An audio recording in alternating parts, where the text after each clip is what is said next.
What is the central bank? What is the purpose of the central bank? It's similar to deep state, where it's kind of the bureaucrats behind the scenes that are really manipulating things. And I think that's where you get kind of the genesis of the idea of Mayor Rothschild, a famous saying, give me the power to control a nation's money. I care not who makes its laws. But even Thomas Jefferson said in 1812 in a letter, banking establishments are more dangerous than standing armies. It's a mechanism for siphoning off the wealth of the people to the government, typically to fund wars, but it can also be used to fund other things. Kind of a bitter pill to swallow when you look at it that way. It is a bit of a Jedi mind trick. It's a bit of that Wizard of Oz behind the curtain pulling the strings. And I think that's why the powers that be are so threatened by Bitcoin.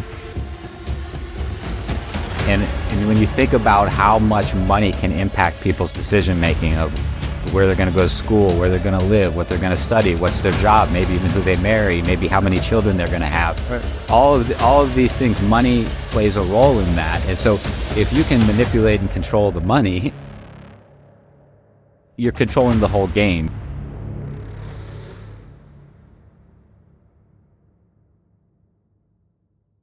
Hey everybody, welcome to the What is Money Show. I am thrilled to have you here joining me on my mission to help shine light on the corruption of money.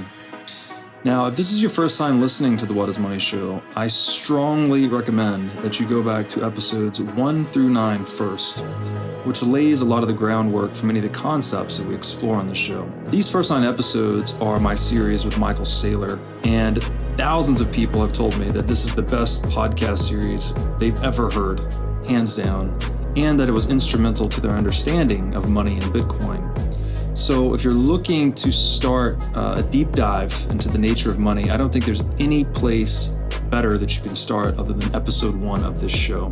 Now, a little bit about this show and how it makes money. The What is Money Show is 100% sponsor based. So all of our revenues are derived from direct sponsorships. And I strive to be very selective about the sponsors that I work with, specifically only using sponsors that I use personally, and also choosing sponsors that have values which are well aligned to the values expressed on this show, such as freedom, education, self-sovereignty, etc. So what I'm going to do now is a few ad reads right at the top of the show, and then I'll do a few more ad reads in the middle. And I hope you'll take the time to listen to them, as again, these are hand-selected sponsors, and I think you'll like what they have to offer. Today's podcast is brought to you by In Wolf's Clothing. Wolf is the first startup accelerator dedicated exclusively to the Bitcoin Lightning Network. 4 times per year, Wolf brings teams from around the world to New York City to work with like-minded entrepreneurs, pushing the boundaries of what's possible with Bitcoin and Lightning. The program is designed to help early-stage companies achieve product-market fit, develop their brand, secure early-stage funding, and grow businesses that help fuel the global adoption of Bitcoin. So go to wolfnyc.com to learn more about the program or apply. Again, that's WolfNYC, WOLFNYC.com. Mel Mattison, welcome to the What is Money Show. Thank you for having me, Robert. Very cool to have you on. Just by way of quick introduction, you are an author, an entrepreneur, and an investor. And you have written the book Quoz, which you were just telling me offline, has a pretty interesting the title has a kind of pretty interesting origin and related to the movie The Wizard of Oz, which I wasn't aware of this connection. Today we're going to talk about central banks, kind of a history of central banking, how they work. We'll get into the Bank of International Settlements later, which is the central bank of central banks. But before we dive into that, let's talk a little bit about your book, Quoz. What is it? Why did you write it, and how is it related to The Wizard of Oz? Sure. So Quoz is a financial thriller, so it's a work of fiction. And basically what I wanted to do was take some of the themes that we're going to talk about today, some of the nefarious activities of central bankers, some of the what I call deep economic state activities, things with organizations like the IMF, World Bank, Bank for International Settlements, and bring those to the forefront into a financial thriller with essentially kind of a currency collapse, a replacement with a global CBDC type of a plot line. It also has a quantum AI angle where the financial markets have essentially been taken over in 2027 by a fusion of quantum technology and artificial intelligence. And within the book, there is an area where there's this massive quantum computer on a sub-level of the Bank for International Settlements headquarters, and they refer to it as Quoz, like a quantum Oz, because of the emerald glow that's in there due to these LED lights that keep the temperature low. But basically, I also wanted to do an homage and include that Oz theme, because one thing that I found fascinating, and I didn't know this for a long time, was that Frank L. Baum, the author of The Wizard of Oz, actually was putting forth a monetary allegory in his book, The Wonderful Wizard of Oz. So most people probably haven't read the book. I have a copy of it. I haven't read it, but in the book, Dorothy does not wear ruby slippers. She wears silver shoes. And the movie company wanted to have a colorful shoes because it was coming out in color, so they switched it to ruby slippers. But the yellow brick road and the silver shoes were really emblematic, of course, of what had been historically the bimetallic monetary standard of the United States of gold and silver. And the Emerald City was representative really of the dollar. The man behind the curtain, in some sense, is a bit of an allegory for central bankers, essentially propping up this facade of strength and beauty and power and stability. And behind it all, there's really not much there. Pay no attention. So that was kind of the thought process of Quoz, and I tried to do the best I could to put in these themes, but also do it in a way that makes an exciting thriller. There's some chase scenes and a few close calls for the hero, but who happens to be a Bitcoin crypto trader living on the beaches of San Juan when it starts off. But anyways, that's the book, and that's the connection to Oz. That's so interesting. I never heard of that allegory, but it's a great fit, right? The man behind the curtain, actually kind of weak and feeble, but upholding this grand illusion that everything is working flawlessly. I have to read that book. That's really cool. So let's jump into some of the topics you've become renowned for educating people in. The first is what you call the deep economic state. Now, I think many people have heard of the deep state, but what is the deep economic state, and what is the difference with the deep state, if any? Sure. So very quickly on myself, I come from a financial background. I have an MBA in finance from Duke University. I worked over 20 years at various asset managers, broker-dealers around the world, companies based in Amsterdam, Tel Aviv, Seattle. And so over those years, I was a little bit of an amateur, I would say, financial historian. And the more I started learning about really the monetary, the economic history of things, and then seeing the way things were being played out today in the financial system that we're living in, I essentially went from kind of somewhat concerned, somewhat thinking there's something not right here, to essentially seeing a broad money being used as a broad mechanism of control. And so what I really do with, the deep economic state, and what I mean by that term is it's similar to deep state, where it's kind of the bureaucrats behind the scenes that are really manipulating things, but it's focusing more on the economic institutions that have sprung up, particularly post-Bretton Woods, meaning the IMF and World Bank, and a little bit before Bretton Woods, founded in 1930, is the BIS, or the Bank for International Settlements, which is the central bank for all central banks. It was actually supposed to be destroyed, basically, as part of that Bretton Woods conference due to the strong Nazi connections that it had during the war. Numerous directors were arrested for war crimes. They eventually were all either pardoned or given light sentences, and the Bank for International Settlements continued.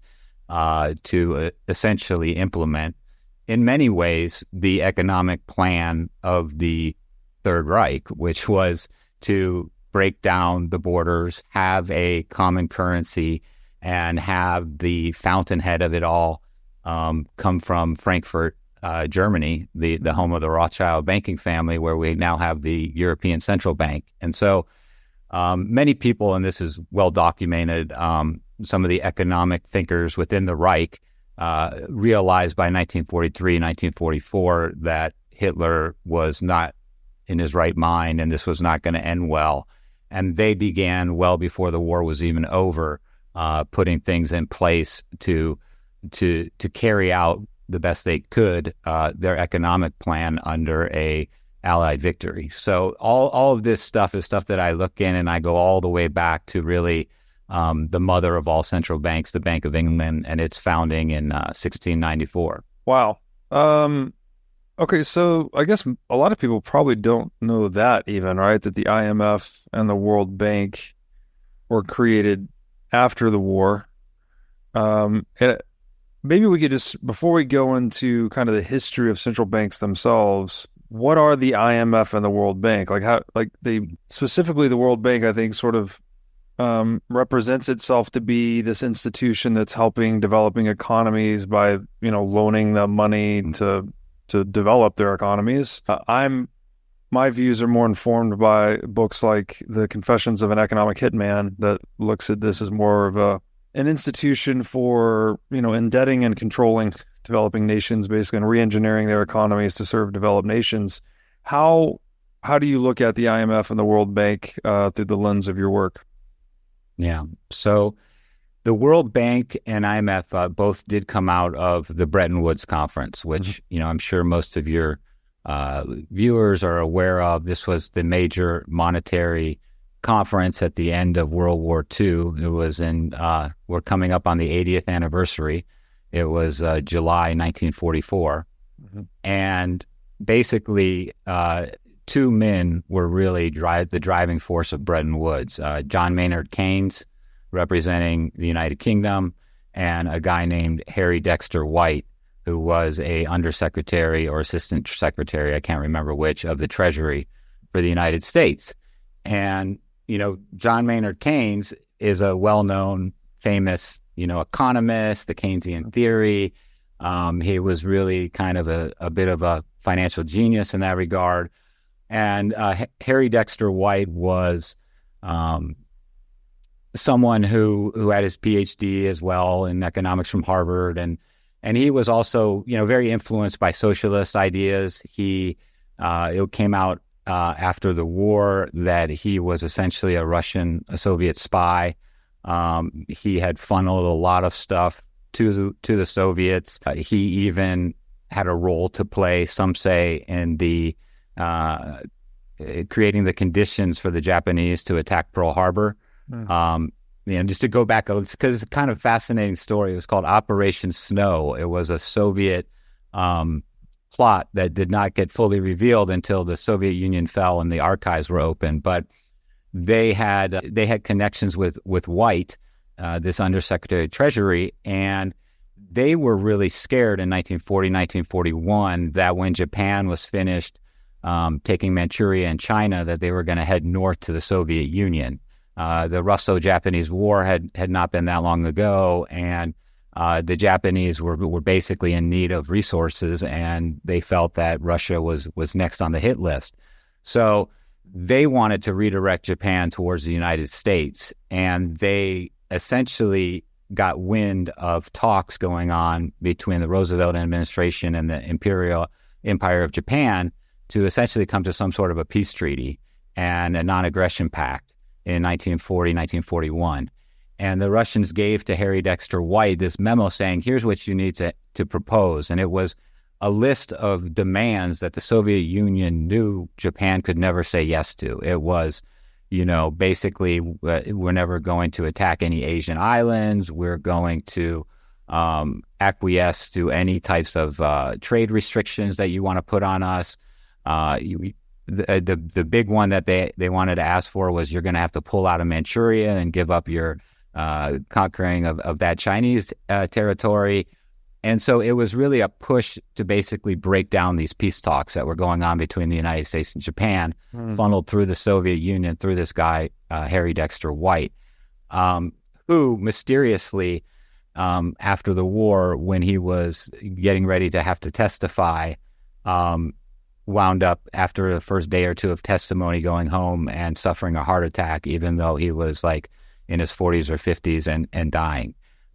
So, you know, you have all kinds of these types of crazy stories that get littered throughout this history. But to go back to your question really quick, so John Maynard Keynes was the big backer of the IMF. He didn't want it to be called the International Monetary Fund originally. He wanted it to be the International Monetary Union. But they feared that people would see that too much as a global monetary power, which is essentially what it was. So basically what it did, until currencies began to float, post Bretton Woods, they were on fixed kind of managed exchange, not fixed exchange or pegs, but managed exchange. So the IMF would buy and sell currencies in the market so that, you know, the pound sterling would be trading the way they wanted vis-a-vis the yen or the Swiss franc or what have you. And then the World Bank was, and this was again, John Maynard Keynes warned the United States delegates, you do not want to have the U.S. dollar as the reserve currency. It will basically be the end of you, because the only way that's going to work to have a single country as the reserve currency is that country, by definition, is going to have to export dollars to fund the global economy. And there's going to be an artificial strength to your currency. This artificial strength will eventually hollow out your manufacturing because your labor costs will be too high, and you're going to be able to buy goods cheaply around the world. And you're going to be forced into a situation of constantly running a current account deficit, meaning a constant trade deficit with the rest of the world who demands these dollars, which will, and the only way you're going to create those is basically through debt. And then what you're going to do is you're going to wind up going into a debt spiral. And he wanted to have a trade-weighted currency called the Bancor, which was French for gold. And so basically, sorry to interrupt. That was Triffin's paradox, right? You just described basically. That is exactly it. Yep. Yeah. Triffin's paradox was the economist who kind of spelled this out. And so a lot of that came to pass, but the United States, for various reasons, which are not exactly clear, you know, I believe it was a desire to replace the pound sterling. I think that a lot of people don't understand the amount of tension between the U.S. and the U.K. at Bretton Woods and surrounding international finance. So the pound sterling and the London banks had basically a monopoly on world trade. And interestingly, they still do in a lot of ways. It's just not with pound sterling, it's with euro dollars, which euro dollars are not necessarily European dollars. They're any U.S. dollar held outside of the U.S. Federal Reserve regulated banking system. Right. And that's where the vast majority of U.S. dollars are. They're euro dollars. It's 100 trillion market by most estimates. And the British used basically their overseas territories like the Cayman Islands, the Bahamas, to create these offshore places for international trade to go through these banks connected to London, and then also for illicit things like arms trafficking, narcotics, various other criminal enterprises. So it is just a big kind of rabbit hole and long way to answer your question about the IMF and the World Bank. But the World Bank, recognizing that these dollars were going to be needed by these companies, its job was really to take dollars and give them to different companies to develop. So that was the way you spread the dollars around, was through the World Bank, and then you manage the different currencies through the IMF. Wow, rabbit hole indeed. The point's well taken on the branding of these things, right? Or they want to call it the International Monetary Union, but that has certain connotations of it being a centrally planned monetary power or something like that. So instead they call it the International Monetary Fund, which sounds a lot more fun, I guess. Yeah. So yeah, it's this reminds me of too the United States War Department rebranding to the Department of Defense. There's always this sort of salesmanship or perception consideration going into all of these schemes. So that was interesting to hear about. Let's then, let's dive into really the history of central banks. I mean, this is something people generally don't know about still today. Obviously, pre-Bitcoin, it seemed like the term fiat currency was basically unheard of unless you were talking to a nerd of monetary history. Post-Bitcoin, it does seem like the term fiat currency has been a bit more normalized, which is encouraging. But central banking still does not seem to be on most people's radar. Some people joke, right? Like back in the good old days, you used to not know the names of your central bankers, and now, people like Jerome Powell are sort of front and center in a lot of public discussions. Where did all of this begin? Like, why do we, especially in the West, where, well, at least historically, we pride ourselves on being free market capitalist. I don't know if that's so much the case today. Why do we have the central planning of money, and like, what is the central bank? What is the purpose of the central bank, and how is it related to government? So just one quick add-on to another name that they changed in the 1970s was they changed the Department of, Education and Welfare, of Health, Education and Welfare, to Health and Human Services. And interestingly, at the time, it was a minor department, and now it is literally the largest department in the government. It's larger spending than defense. So essentially, the largest department in the federal government is what was called the Department of Welfare. But that's a whole other thing. But to go to central banking, I think really it's part of this massive change that happened. That's almost a post-dark age, post-dark age kind of concurrent, and then following on the Enlightenment.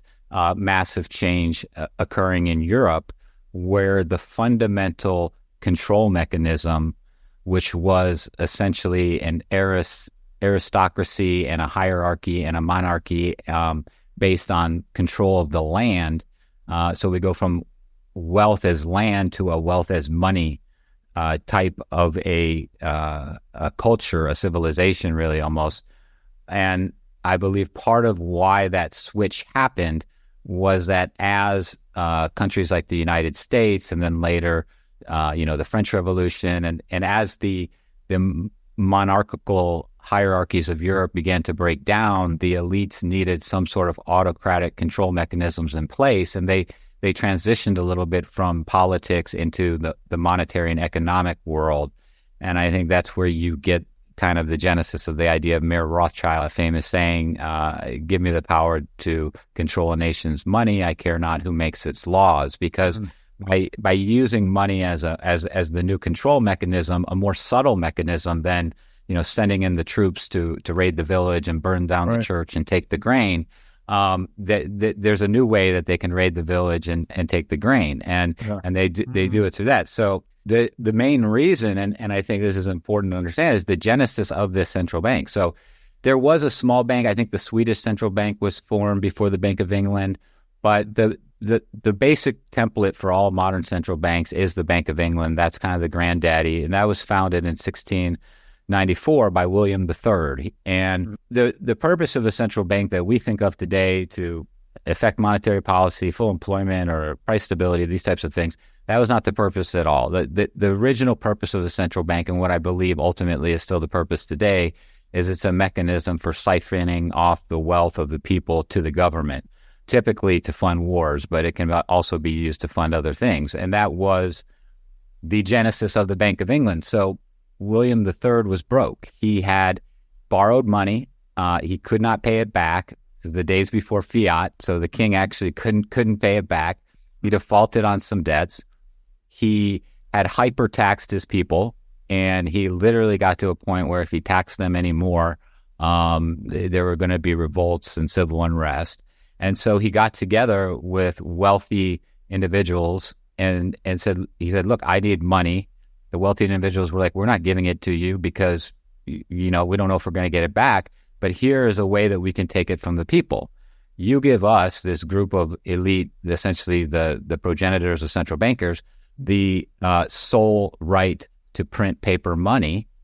We will take the gold and silver from the people, issue paper notes, and then loan you the actual currency so that you can pay the troops and build the ships that he wanted to do to restart a war with France. And so, because the shipbuilders and the military personnel, they wanted hard money. They didn't want paper notes. He needed the gold and silver. And so they basically passed laws saying you have to turn in your gold and silver to the central bank. We're going to give you this paper currency. It's going to be good around the realm. And that genesis of taking the money from the people to fund the war is really, I think you can broaden it to fund the deficit spending of a nation. Is what the purpose, in the sense, central banks are today. It's just on steroids with fiat money and not even any pretense of backed by some sort of hard currency. Wow. Yeah, it's kind of a bitter pill to swallow when you look at it that way. Again, one of those things, it sounds kind of benign, right? It's just a central bank. It's like, okay, well, banks probably need banks too. So it's just the bank that banks the banks. But when you really dig into it, it's more like this institution that controls money, right? Really, if money is just a market good, well, then typically you would just have producers and traders and sort of letting the market sort out things like the interest rate and even what technology we're using, right? You could use gold or you could use silver or whatever the favored standard is. But under central banking, the central planning of money, you get this group that's actually controlling the industry, right? Setting interest rates, determining the money supply, determining also I guess this comes later, but like the reserve requirements of other banks and whatnot. And it's funny here because instead of, as you said, instead of just raiding the fields or raiding people and stealing their wealth in a very explicit way, that by controlling money, not only do you get this stealth means of confiscating wealth or purchasing power, most people don't understand it today. I'm assuming people back then largely didn't understand it. Maybe they did. Maybe they understood it more, actually, because they're familiar with gold and silver and things like this. But you get this, let's say, at least more surreptitious way of confiscating people's stuff rather than kicking in their front door and stealing, their wealth. But you also get this weird method or means of controlling or at least manipulating incentives, right? That you can actually, when you print that new money, and not only are you stealing from one group, but now you can pay other groups to go and do what you want, right? As you mentioned, they typically wanted it for war, right? Building the ships, hiring the soldiers, mercenaries, whatever it may be.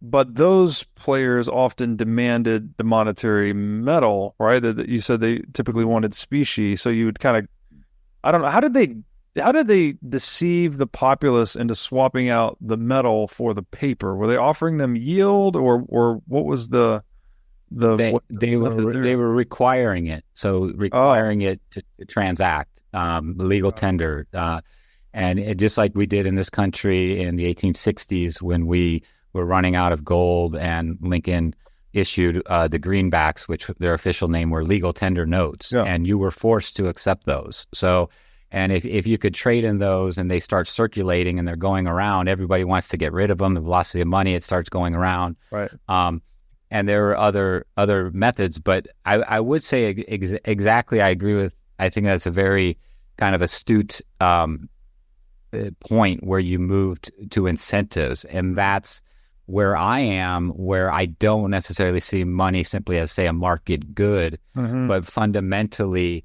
in our society, especially when it's not backed by anything, it is a control mechanism fundamentally. And so, and it's very psychological. And when you think about how much money can impact people's decision making of where they're going to go to school, where they're going to live, what they're going to study, what's their job, maybe even who they marry, maybe how many children they're going to have. Right. All of these things, money plays a role in that. And so if you can manipulate and control the money, and the money is affecting these internal thoughts and cognitive, mechanics, and then you can confiscate the money, and then you can deploy it elsewhere. You can say, we're going to tax X, Y, we're going to tax tobacco and alcohol and use it to build solar panels. then you're controlling the whole game. You're doing it on the individual level. Right. You're doing the macro socioeconomic planning, and that's where it gets deceptive, because you wind up getting, the power tends to corrupt, power grows, and even Thomas Jefferson said in 1812 in a letter, banking establishments are more dangerous than standing armies. Yeah. So there are people that understood for at least a few hundred years now the danger that central banks pose, and that's why the United States did not have a central bank for most of the 1800s. It wasn't really until 1913 that we had a long-standing central bank. Yeah. No, yeah, the point on the psychological dimension of money is very important. Yeah, I mean, we know, I think anyone that honestly interrogates themselves or the world around them would be hard-pressed to deny that money has such a tremendous psychological influence, right? As you said, determining who you marry, how many kids you have, where you live, where you go to school, who you spend time with. I mean, it might be the most influential factor in all of the above. And so if you have an institution that can print money and it's, accepted by people, and this is the weird thing. It's like you need people to not understand money to accept a central bank, basically, right? If you understand how money works, you would reject a central bank, as the United States did in its founding ethos, and people like Andrew Jackson later rejected, who you mentioned, that pushed out the second central bank in the U.S. And so you need people that are ignorant about the nature of money and or banking for the thing to work. But then if you can get the thing to work, that it's kind of like mind control in a way that print this new money, and then people follow the money, right? They don't follow laws per se, they follow incentives more so. And then you can basically incentivize people into doing whatever it is you want them to do.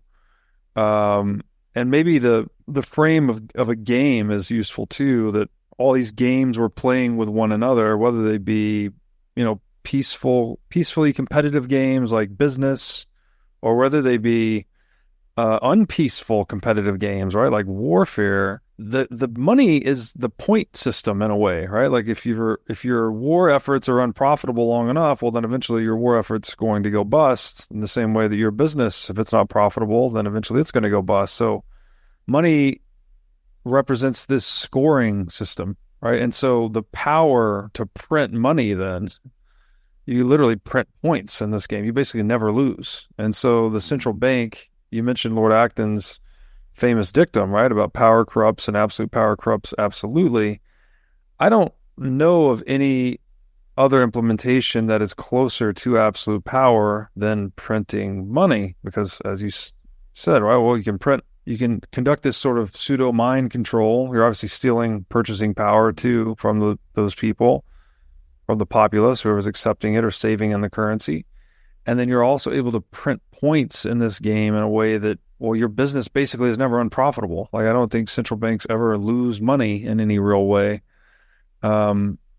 So yeah, I don't know, really, really kind of a dark thing. And it's unfortunate that more people don't know about it. Yeah, it is a bit of a Jedi mind trick. It's a bit of that Wizard of Oz behind the curtain pulling the strings.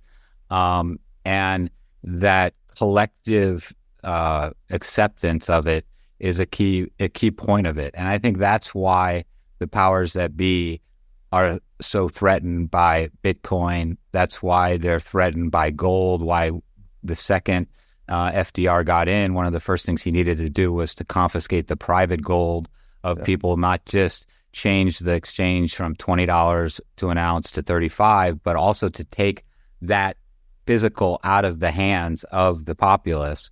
And, it was punishable by up to, I believe, a year in jail and a $10,000 fine, which $10,000 in 1933 was the equivalent of over $1 million today. Yeah. So, interestingly, there are ways by looking at melt data to try to estimate how much coin was actually turned in.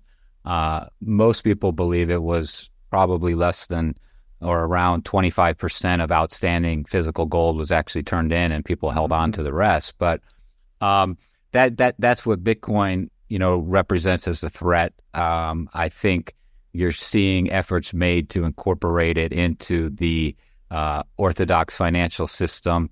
I think stable coins are another threat, because when the people hold a stable coin and then that stable coin invested in a T-bill, that whole the commercial banking system gets cut out of it, including the money printing that banks do, which is thanks to fractional reserve banking.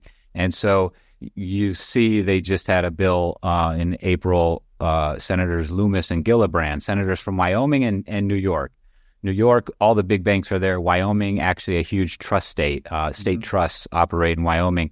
And they come together to do the Stablecoin Payments Act. And when you read that bill, it requires that all stable coins, every deposit, be held in a depository institution, basically at a bank. And every stable coin company now comes under the auspices of the Federal Reserve, either directly or indirectly. The Wyoming senator got her way, where there's an exemption for less than $10 billion where you can operate under a state charter.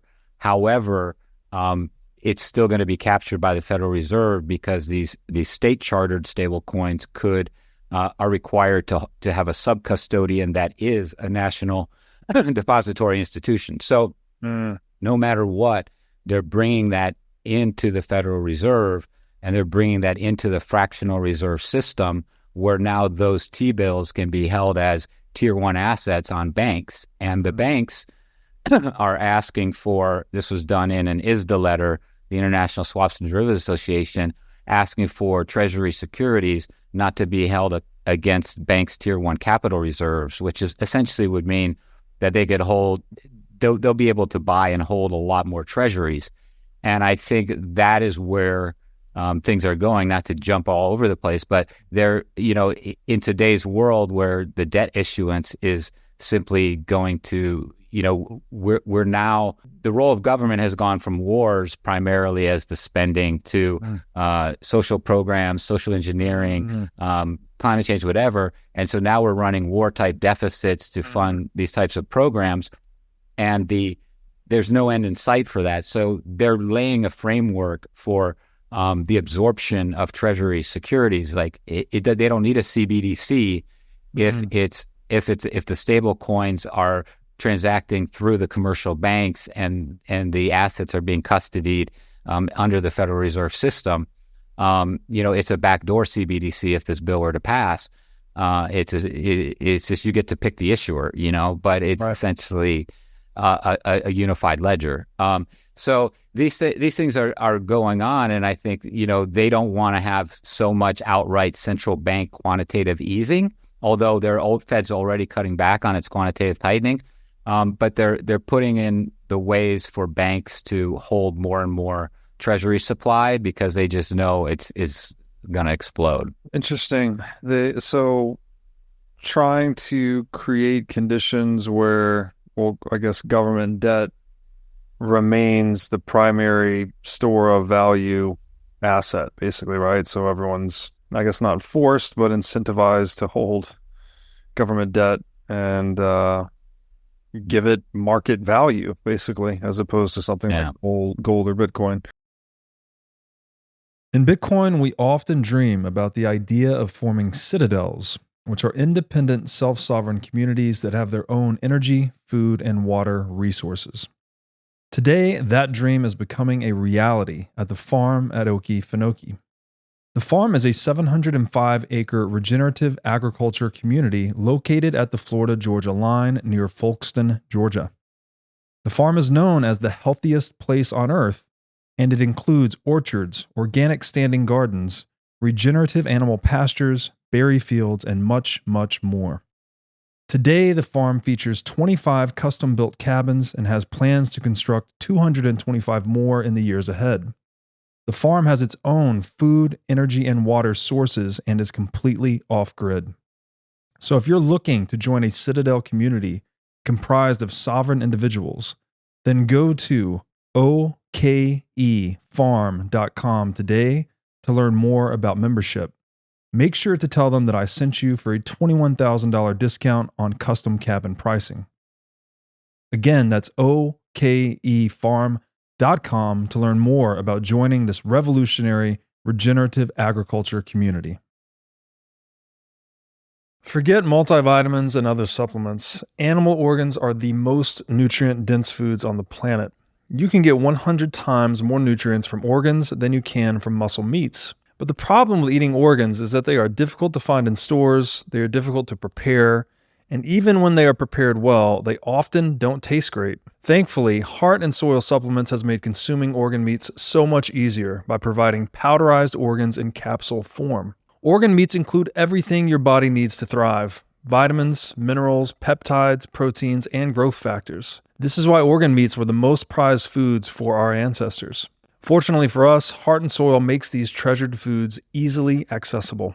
So go to heartandsoil.co today and use discount code BREEDLOVE to get started on your journey to optimal health and vitality. Again, that's heartandsoil.co, discount code BREEDLOVE. I'd like to thank my friends at Swan Bitcoin for their long-standing support of the What is Money show. Swan's mission is to help millions of people get into Bitcoin, so they built the best solution to set up recurring Bitcoin buys and automatic withdrawals into cold storage. With the Swan app, it takes just 2 minutes to sign up and start buying Bitcoin. If you're a new customer, you get $10 in free Bitcoin for signing up, and the first $10,000 of Bitcoin you buy incurs zero fees. If you're an existing Swan customer, then the next $10,000 of Bitcoin you buy now incurs zero fees. So if you love to recommend Bitcoin to friends and family, then Swan is the best place to start. So go to swanbitcoin.com/breedlove to get started today. Again, that's swanbitcoin.com/breedlove. This is another area that seems to be widely misunderstood, that people think somehow the central bank is a government agency or is a regulatory body or has a regulatory role. And I guess it does get a bit murky here. Like technically the Fed has, mandates that are, I guess, ostensibly aimed at the public good. But how do you describe the relationship? I guess, first of all, what is the central bank, public or private? And then how is it related to the government and public institutions from a regulatory standpoint? Yeah. So the Creature from Jekyll Island, obviously the seminal book for kind of pulling back the curtain on central bankers by G.R. Griffin, they knew in 1913 that this was unpopular. And in fact, I believe the meeting at Jekyll Island, I think, happened in 1911. And they knew that they couldn't get it through with the then president. And the governor of New Jersey, I believe it was, at the time, was willing to make a deal with these bankers for support in his presidential run in 1912, stating basically, you back me and you'll have your Federal Reserve. And that governor was Woodrow Wilson. And it's no coincidence that by the end of his 1913, his first year in the White House, on Christmas Eve, tried to do something, when people aren't going to be focused on it. And the other incredible coincidence, and in my mind, it's not a coincidence, about that year 1913 was that was also the year that the amendment was passed to put in place the income tax. So you got the taxation, and then you got the central bank in one whammy, followed by the next year the outbreak of World War I, by the way, which may not be coincidental either. Exactly.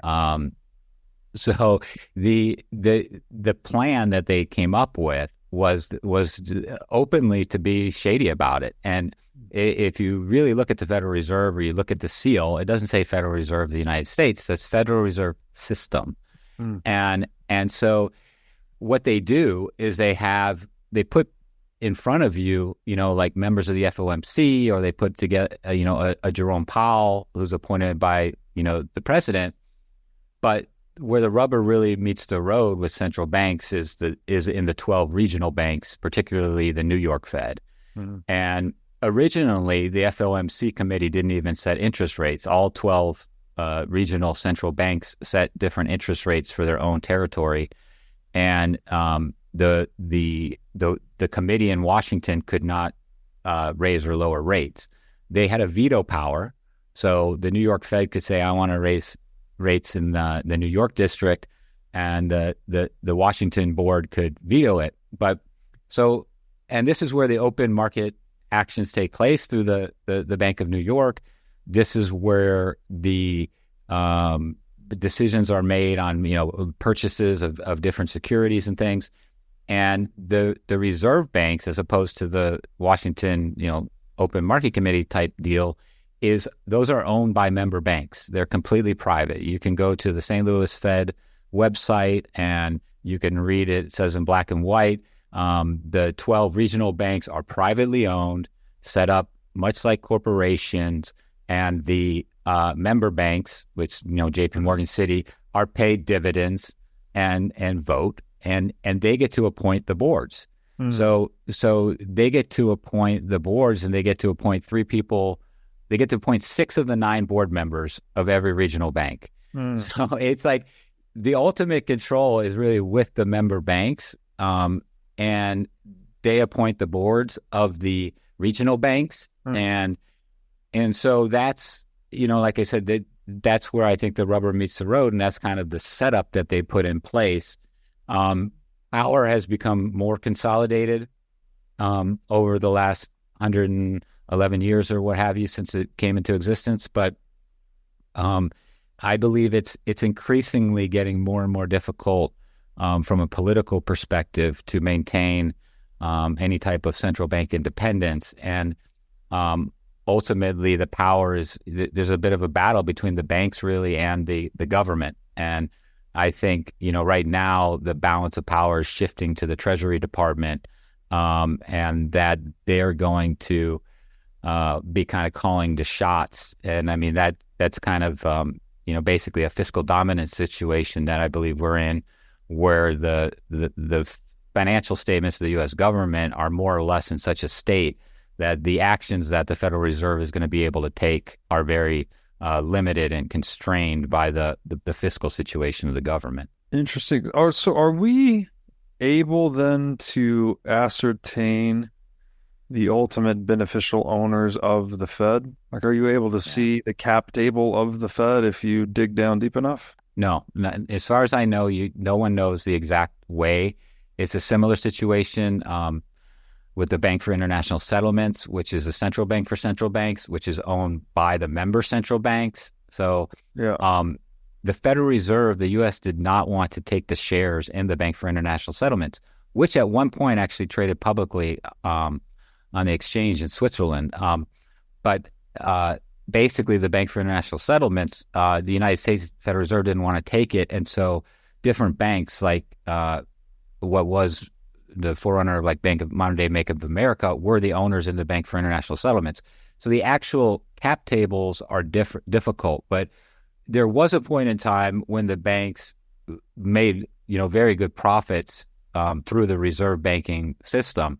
That was essentially changed, where more or less the bulk of the profits are coming through the Fed balance sheet, which is overarching it, and where they do remit profits after expenses to the Treasury.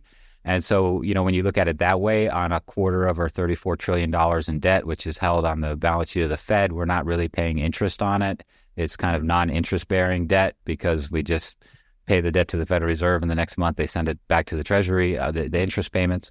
But basically, to get to the point of it is, while they're not a profit-generating machine per se for the banks, they are the way that the banks can control things, to their advantage, such as, well, we want to lower the tier 1 ratio so we can do more loans, or and because the Fed's also the regulatory body. So in a sense, it's an SRO, it's a self-regulatory organization where its own members are regulating themselves. It's the proverbial fox guarding the hen house.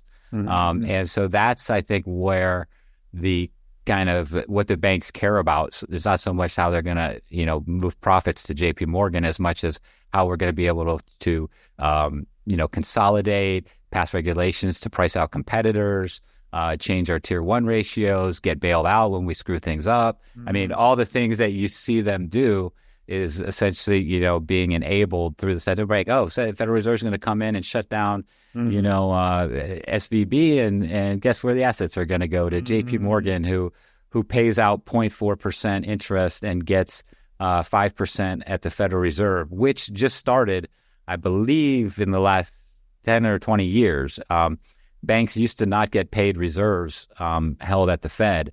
And they changed that so that, when they deposit reserves, they now get the market interest rate, the short-term rate. So a lot of this is just controlling the whole kind of inside baseball game of money, which, as we talked about earlier, is ultimately a control mechanism for society. And ultimately, there is this natural tension between the Treasury and the government and what they're wanting to do, and the central bank representing the elites, the wealthy, the super uber class, and that's what I believe they in essence represent as like a fourth branch of government. Wow. So man, it almost sounds like a free market organization in a way, the way you're describing the self-regulatory thing. But then the problem is there's rules for thee, not for me dynamic, right? Where there are certain rules that the insiders play by, and then a different set of rules are imposed on outsiders. So,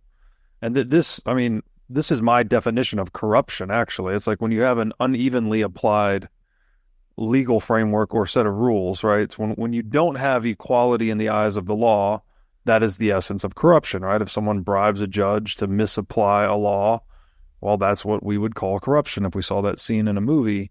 But this is institutionalized corruption, right? Like it's embedded in the deepest, private property and money are like the deepest social institutions in the world, basically. And this is embedded right in those frameworks. What about seigniorage?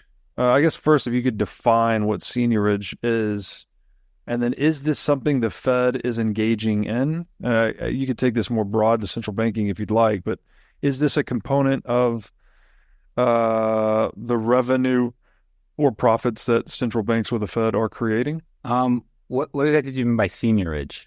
So seigniorage is, I understand it is the face value of money less its cost of production, and that the central banks are somehow able to kind of skim, if the Fed's printing $6 trillion, for instance, well, their cost of production is near zero, right, to produce those dollars. It's really just database entries. Mm-hmm. But then they're able to take a percentage or take some type of a skim off of the face value of that print.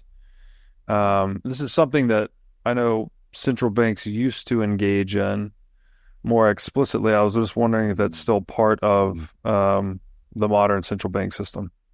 Well, let me see if I could maybe answer that a little bit this way.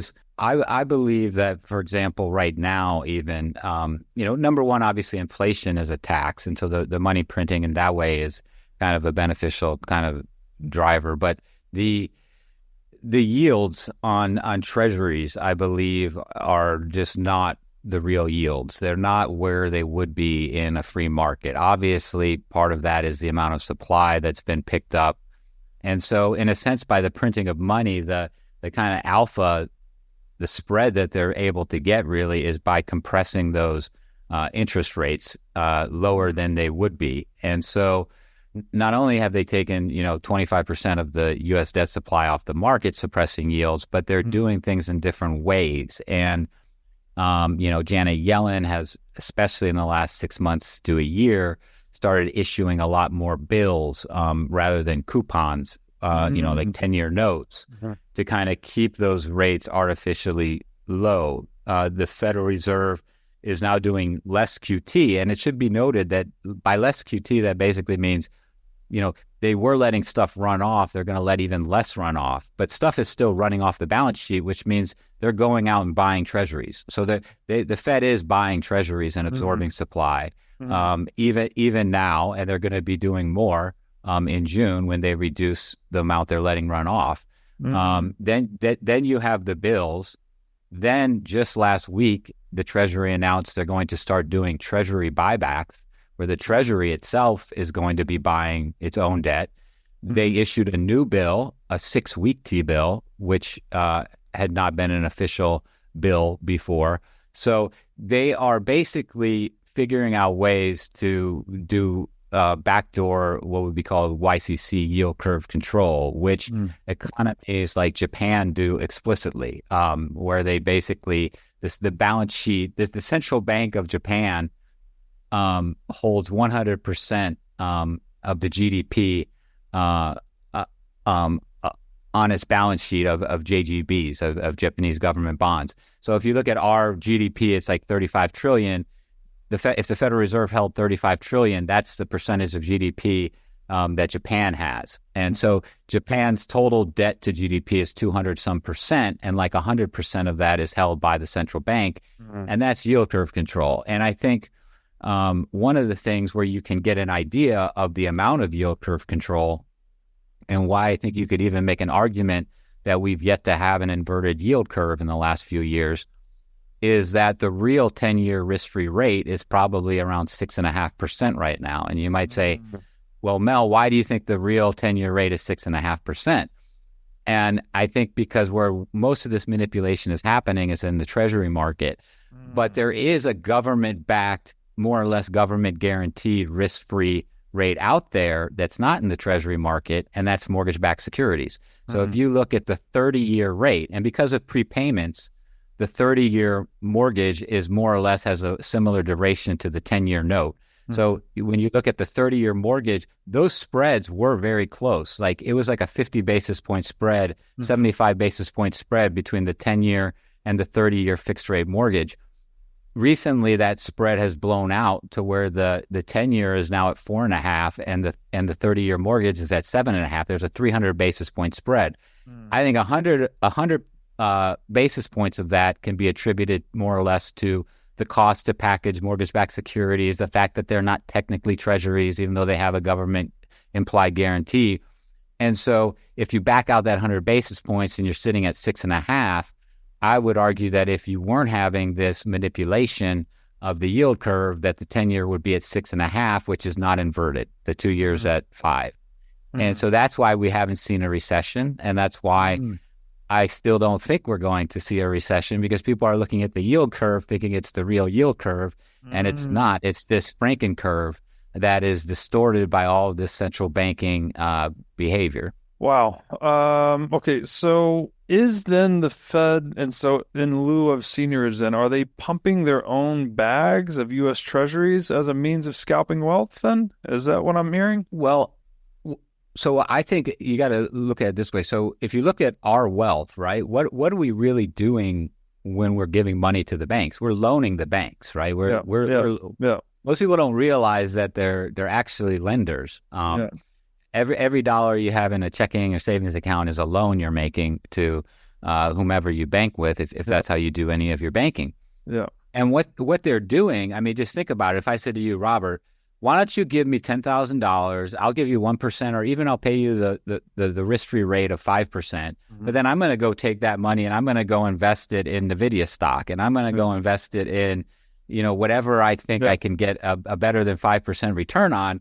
You would say, but how am I getting compensated for the risk you're taking with my money? Because, and so I think what it is we fund the banking system. The central bank acts as the backstop, and then the banks, which own the central banks, are benefiting from this. They're getting paid on these reserves. They are doing fractional reserve banking. They're taking risks that you would never take with your own money. That's why a lot of risks really took off on Wall Street once the banks switched from partnerships to C Corps and publicly traded companies, because it wasn't the partner's own capital at risk anymore, at least to the degree that it used to be.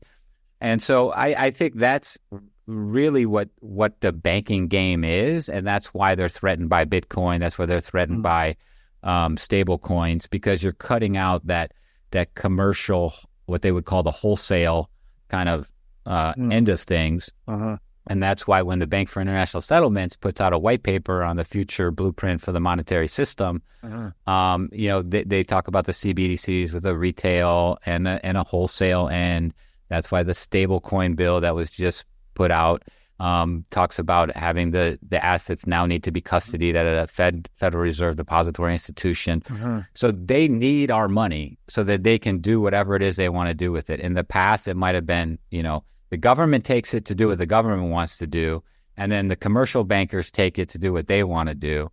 And they're essentially, playing with the house's money almost in a sense, but it's not even the house's money. It's our money, really. And then when things go bust, because obviously they're taking risk and sometimes risk blow up, then the money printers turn on and the taxpayer still foots the bill, right? So it's like the taxpayer loaned the money to the banking system for them to take the risk. And then in the event the risk doesn't pay off, the taxpayer still gets the bill, right? So it's kind of like a heads up when it tells you lose situation. Yeah. And that's really the situation that is. And that's, the original, like in G.R. Griffith's book, he talks about the most successful, bank ever. I think he uses the example of a bank in Venice. And what they did was they took people's gold, Mm-hmm. they gave people notes to do paper notes, Yeah. but they backed those notes one for one. They didn't take the gold and then invest it somewhere else. And there at one point was a run on that bank, and they did a run on the bank. And when everybody got their money back, there was still gold bars left over from the profits, the shareholders' equity of the bank, and everything was back. So once you go to this fractional reserve banking, which is kind of protected and supposedly regulated by the central banks, which are really owned by the member banks. Yeah. Then you're getting that, as you mentioned earlier, that most powerful power in the universe, really, like creating money. It's a godlike power almost. Yeah. And you're getting that control. And so I think the central banks is really like the control mechanism, that the money is a control mechanism. The wealthy get their input through the central bank. And then they, in our system, essentially corrupt the political process. But if you could imagine an uncorrupted political group, there would be a balance, but that balance never was perfect, and it continues to break down, more and more and more and more every decade.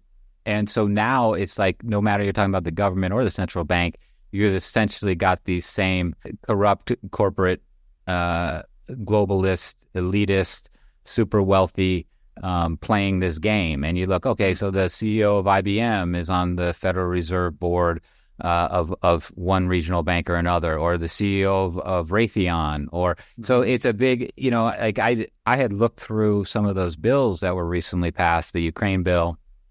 It's a 49-page bill, the amendment for the $61 billion, and you have things in that bill like $100 million to search and develop the acquisition of radioactive isotopes.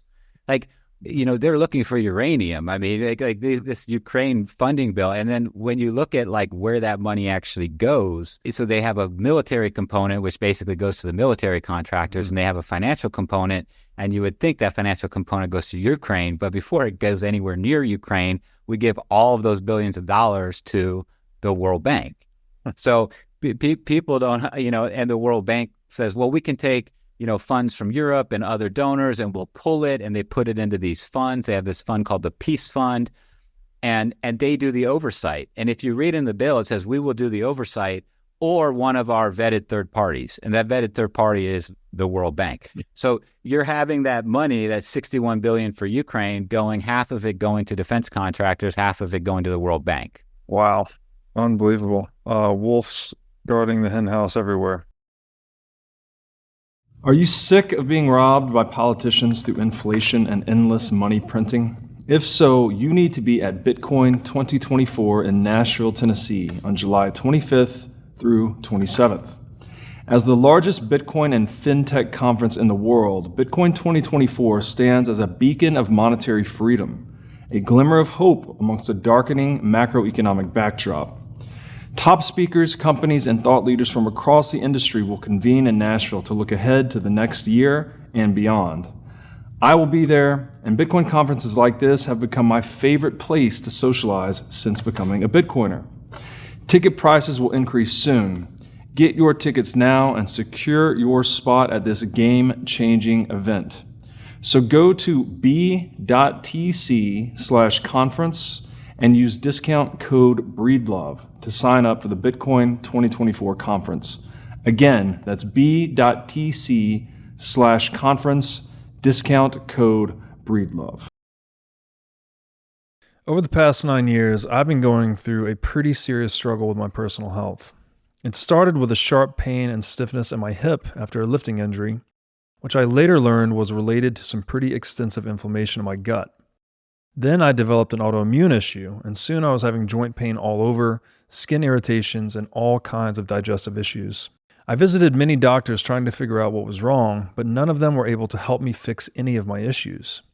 I eventually started to see an energy healer with whom I had some limited success, but it wasn't until I started working with the biohacker Anthony DiClementi last year that I was finally able to start making real progress on my healing journey.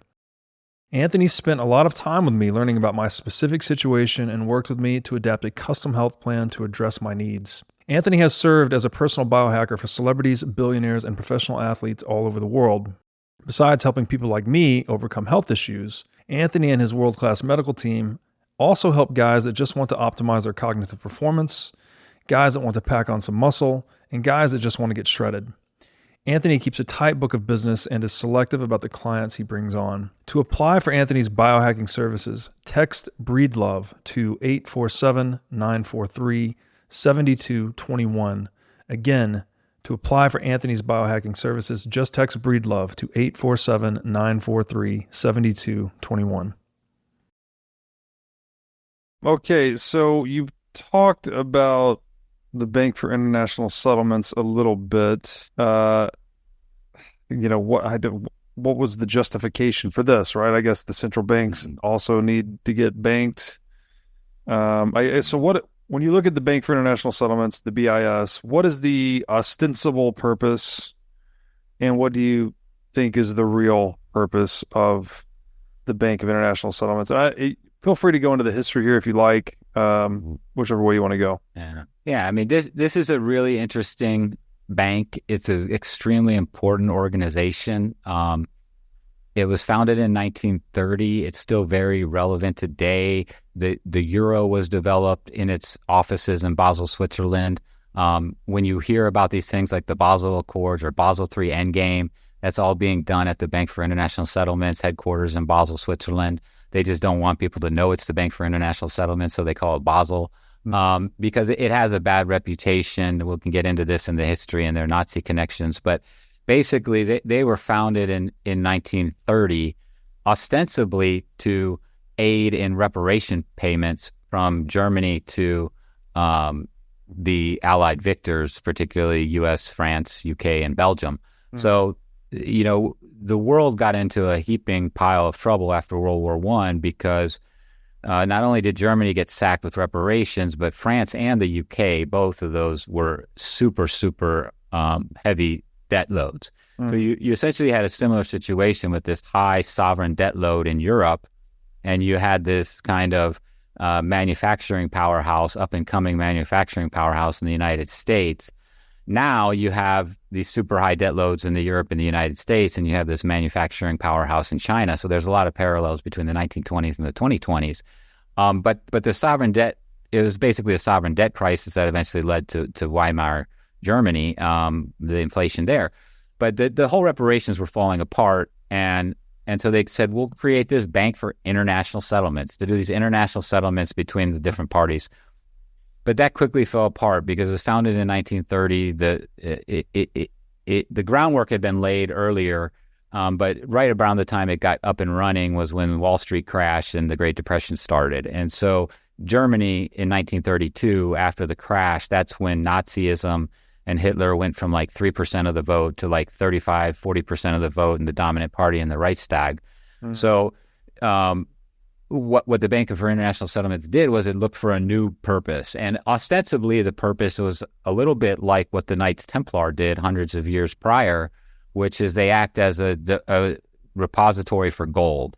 Mm-hmm. So they essentially held the world's gold, and then they banked for the central banks. So if I'm, the Central Bank of Czechoslovakia, and I want to send $100 million worth of gold to the Central Bank of the Netherlands, it's a pain to send that money, But if you have a central owner of the gold, which was more or less during this time period the Bank for International Settlements, then they could go into their sub-accounts and they could change, note debit to Czechoslovakia, credit to Netherlands. And they held the physical gold in 3 places, really: Switzerland, London under the Bank of England, and the United States under the New York Fed in Manhattan. But the gold that was being held there was being held in the official name of the Bank for International Settlements. So, for example, when Hitler invaded Czechoslovakia and he wanted Czechoslovakian gold to fund the development of the Third Reich war machine, he basically put guns to the heads of central bankers in Czechoslovakia and said, tell the Bank for International Settlements to transfer the gold to Germany. And the central bankers did, because they literally basically had guns to their heads. But they thought, well, there's no way the Bank for International Settlements is actually going to do it. They're going to know we're under duress. I mean, we were just invaded. It's like, but the Bank for International Settlements did it. They transferred it from Czechoslovakia to Germany. Germany. Was that a physical or just a accounting transfer? Well, then Germany demanded physical, and so the entry was made in the books, and they also had some gold held in Holland at the time, and they loaded it up on trucks in Amsterdam and drove it to Berlin. Wow. Basically on orders of the BIS. Yeah. So these were, in part of this was because Germany was, there were Germans on the board. There was a guy, Emir Pool, who was also in charge of all Nazi gold confiscation from the concentration camps.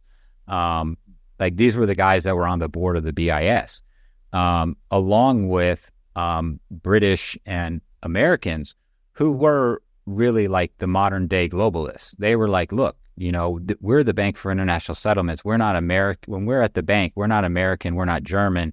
This has to be international finance. You can't be political about it. If we're even if we're at war, we got to do what we got to be the bankers for the central banks. Eventually, some of this was stopped, but not until well into the war. After the war, a number of the directors were arrested for war crimes. They were either given light sentences or they were given stiff sentences and then pardoned. So none of them really did any time for the crimes that they did. And after the war was where all of after this, what was called the Treaty of Maastricht was signed, until the ECB, the European Central Bank, was up and running, and it eventually was moved to Germany, to Frankfurt, the ancestral home of the Rothschild banking family, so that they basically used the Bank for International Settlements as their offices as they got up and running. The ECB, the Euro, all of this came out of the Bank for International Settlements. And now what they're doing is they're getting way into, with their innovation hub, all of these projects around central bank digital currencies, cross-border payments, central banking and AI. They're trying to create something they call the Finternet, which is a global financial network. They do all these tests with like the Hong Kong Monetary Authority.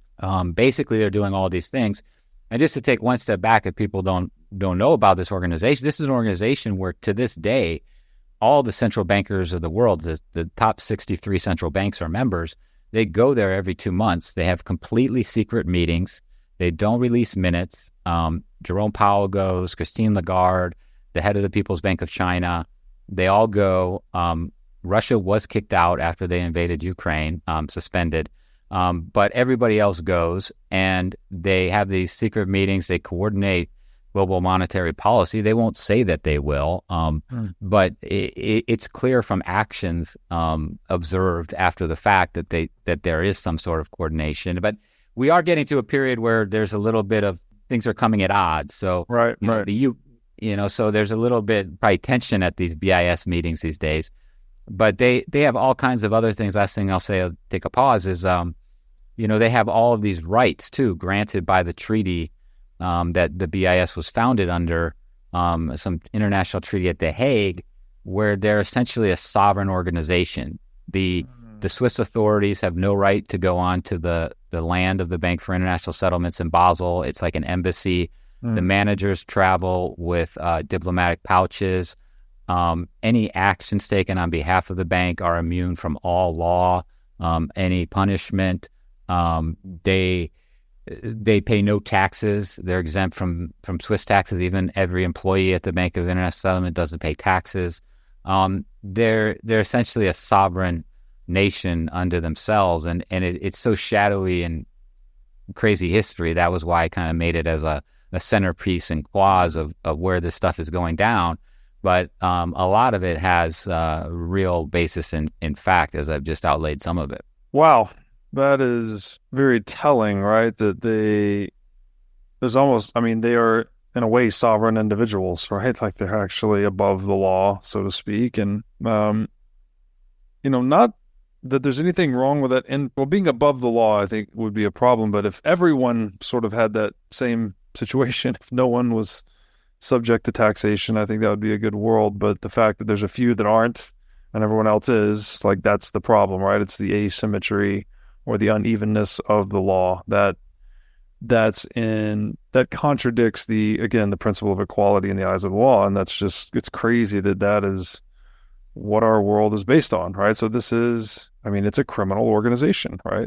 I don't really know what else you would call it. Is they're the law, and there's people that live outside that law, and they impose the law by force on others. So staggering to think of it that way. Okay, you said too that the Bank of International Settlements is something like the blueprint for the future monetary system? Yes, well, they released a white paper called The Blueprint for the Future Monetary System, where they spell out this vision, which is essentially to have everything on the blockchain. Instead of on a decentralized ledger, they want it to be on a unified ledger, essentially all under the control, and auspices of central banks.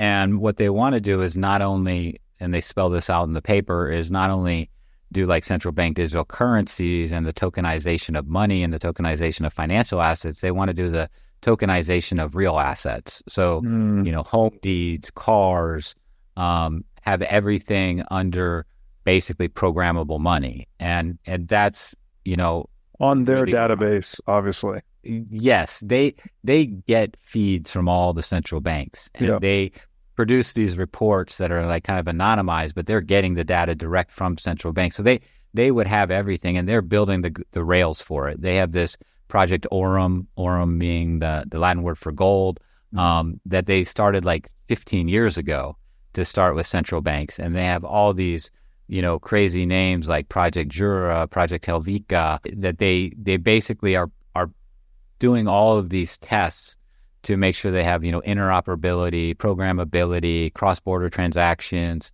and then they're setting it up so that they can also, as I said, hold these assets. So tokenize the assets. Larry Fink talks a lot about this, the tokenization of assets, so that essentially everything now gets underneath this central unified ledger, and essentially, they can flip a switch on, they can flip a switch off, they can, like they do with the truckers and their bank accounts, well, they could, take any asset in the world if their system actually gets into place. If you don't play by the rules, if you don't like them, if you're maybe doing something that they don't want, and they can not only do it through the stick, they can do it with the carrot. They could offer you individualized higher interest rates if you buy an electric vehicle, if you stop eating so much meat, if you they could start pushing their social agendas through this financialization of not just money and financial assets, but of all assets. And it's pretty scary when you think about the amount of power that a system like that would be.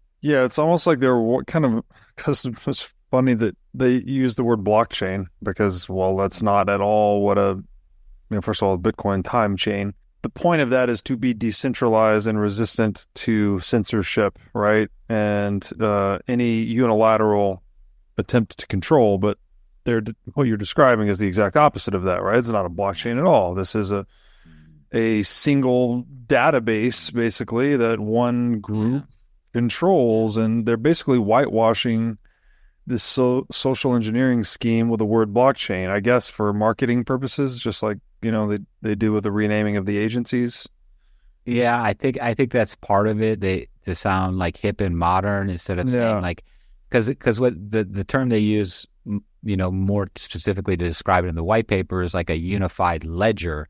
And I mean, most people, ledger seems kind of innocuous, but just that term unified, it's kind of like the International Monetary Union. Yeah. Like basically it's got these globalist kind of overtones, Big Brother Orwellian stuff. And so I think they'd rather just say tokenization or use the term blockchain or even though they're bastardizing it. And even though, it's essentially taking a tool of economic liberation and trying to corrupt it for economic tyranny. And, that's essentially where they're going with this. And they keep dialing it back because of the resistance. So I think there is actually a little hope out there. But like I said, what I think they're starting to do is think about ways to do it that might be more palatable to the public, such as, keeping stable coins around, acting like they're privately issued, but at the end of the day, they're going through this more or less unified ledger that would be in existence at the Federal Reserve. Yeah, and this would be the tentacles of the creature from Jekyll Island, really sort of going out of just money and into all forms of private property, it sounds like, right? To control stock certificates, privately owned assets, homes, commercial real estate, et cetera, that they could have a, godlike visibility, traceability into the entire economic relationships of everyone, everywhere, right? So, as obviously controlling the money is the biggest game, but there is the other game, right, of all the rest of the property and all the rest of the assets in the world. So it seems like they're trying to kind of push their way into that space. And sort of dark and dystopian. What do we do? What do we do to prepare? How do you think about preparing for yourself? Like, how do you advise friends and family to think about this? How do you mitigate risk? How do you position yourself? Like, what do we do with all of this information? Well, I do think it, a little bit has to do with, when you introduced me, you the author, but also like entrepreneur and investor. Like, I do quite a bit of investing, and I do have kind of a macroeconomic viewpoint, and it's basically, it's not consensus or anything you'd hear on CNBC, but if you listen to smart people that aren't being, paid by JP Morgan or BlackRock, then a lot of it is a little bit of consensus, which is, we're at this point of financial instability where this game of printing and increasing debt, it's hitting the thresholds where it's no longer really feasible to just keep expanding it. Like in 1980, when we had 30% debt to GDP and inflation comes and Volcker can raise interest rates to 15% and eventually cut off inflation. Well, you can raise interest rates to 15% when you're at 30% debt to GDP.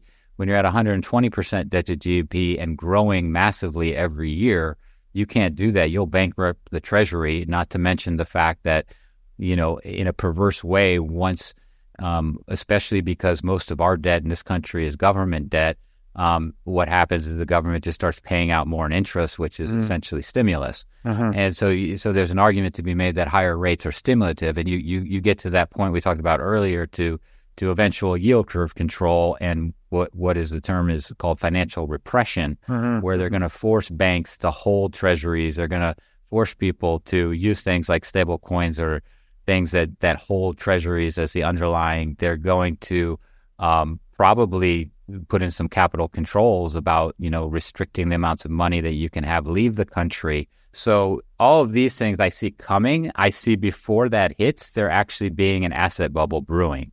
And so I think I mentioned those parallels to the 20s where if I had to give you a prediction, I'm very bullish. I would say we could easily see like the S&P 500 at 6,000 this year. We could see gold at 3,000 or above. We could see Bitcoin well over 100,000 by the end of the year, in my opinion, because people are getting to this point where they're realizing this money printing is going to have to happen one way or the other: financial repression, quantitative easing, and the Fed, instead of raising rates to where they need to be, they can't because of the debt to GDP. And so the long end of the curve would normally be, as I've talked about earlier as well, I think much higher. So they're repressing that to keep the borrowing costs of the government down. But bubbling under all of it is this latent inflation that I don't think is going away, where if it all works out according to the way they probably want it to, it's going to be like 3 or 5% a year for the next 10 or 15 years, and that will deflate down the debt. Last time we were at 120% of GDP. We had 12% inflation back-to-back, basically, in 1946 and 1947, and debt to GDP went from 120% to 90% of GDP because of this massive inflationary spike. So we cut our debt to GDP in real terms, from the inflation that we recently had, but I think they need to do even more of it. And so that, impacts what I'm doing. So there's kind of the financial game I'm playing, and then there's the privacy protection, standing up for the values that I believe in or I want to espouse type of situation. And I don't think those are necessarily incompatible. What I do is I tend to own a good chunk of precious metals, Bitcoin. I have about 25% in stocks. I've historically held real estate just because of the fact that I got into being a landlord, around 2010. And so that's really where most of my wealth is. That's just kind of the way that things have gone for me.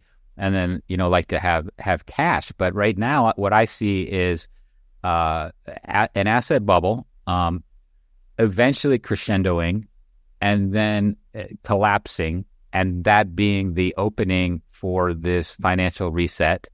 And I think if you're prepared, if you own Bitcoin, if you own some physical gold, if you don't buy into the system, if you don't, if you do what you can do to avoid, deposits at banks, because I think that that's where the confiscation, if it does occur in a sense, will, such as, passing a law that bank money can no longer pay interest on deposit. And the banks have to take that money and they have to put it in treasuries. And then the only way that you can transact, because businesses need to transact, or you need to do the payroll needs to get sent somewhere, whether that's directly to a bank via FedNow or an ACH or a wire, or whether it's through a stable coin, which is indirectly held at a bank, that they're essentially, I think, going to deprive interest rates on deposits, either by cutting them to zero or saying, the short-term rate's 7%, but, banks are only allowed to pay out 3%. So, if you can figure out ways not to have to use the banking system as little as possible. And then with stocks, I also think that U.S. equities are probably the most overvalued, and certain countries that are not really ensconced in this regime could do well. A country like a Colombia, perhaps. But I mean, really, I think at the end of the day, if this is where the society is heading, then you also have to think about lifestyle and think do I want to live somewhere where, I can grow some of my own food, where I can be more self-sufficient if you have those financial means. And if you don't have those financial means, then like I said, I think trying to stay out of the banking system as much as possible, trying not to get yourself into too much debt. Debt is obviously a way they control people. So, I mean, those are some things, but unfortunately, I don't have a lot of really great answers because this train is kind of going down the tracks, and we're getting some minor victories, but it might take longer for the train to get to the destination. But I unfortunately feel it's heading there. Now, if there's civil unrest, if there's some sort of a mass kind of, realization of what's really going on, and we figure out a way to implement it, I mean, I'm all for that. And part of what I do is write books, and I like to talk about it and educate people. And I do things where I can to help people kind of understand the system. But if everybody chipped in and did something to say, hey, we see where this train is going and we don't want to be a part of it, You had RFK on recently. I think he has some real interesting thoughts about things. I think it's time for leaders. It's time for out-of-the-box thinkers. It's time for the population to wake up and demand some sort of a change, and it's probably going to require suffering from everybody. Maybe retirees don't all get their fat, not that they're fat Social Security checks, but maybe if you're a person of means, you're not going to get your Social Security check anymore, or you're going to get a lot less, because there's just too much wealth in the elderly and in the top 1 in 10%. And it's just really tough for someone that doesn't own a home, that doesn't own stocks, that works 9 to 5 and is 30 years old and trying to start a family. We're getting to the same place we were in the 1860s. Between the 1820s and the 1860s, real wages as a percentage of the GDP were cut in half. And that same thing has happened from the 1970s to today. And the other thing we're getting, and this is a guy, Peter Titchen's idea, is we're getting an overproduction of elites.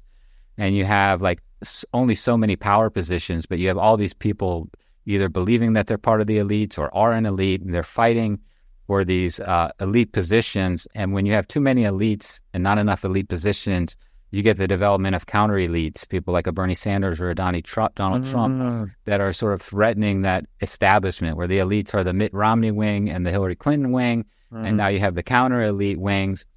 And this was the type of dynamic that was kind of going on in this country in the 1860s. And you're seeing it demographically play out. And it's essentially, when societies get too much concentration of wealth, you up the chances for civil unrest and, these types of things astronomically. So this could play out any number of ways. I guess there's a good way it plays out with kind of a peaceful revolution that slowly but surely corrects these things, even though there'll be a little bit of pain.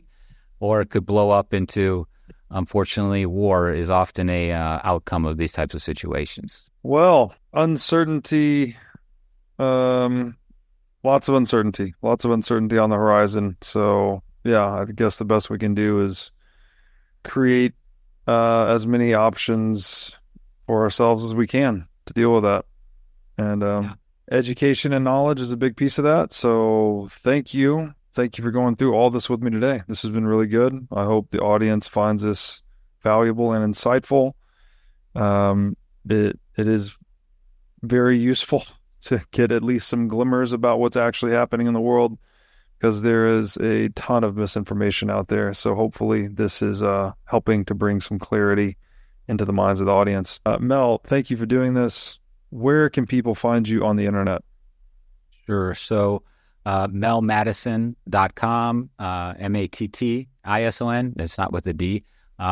Or if you search Quoz, Quoz, my book will come up. I think my website comes up, Quoz Financial Thriller, or melmattison.com. I'm not very active on it, but I do have a Twitter handle, melmattison1, and that's where you can find me. And thank you, Robert, for having me. I really appreciated this conversation. It was great. Hey, likewise, my friend. Thank you for doing this.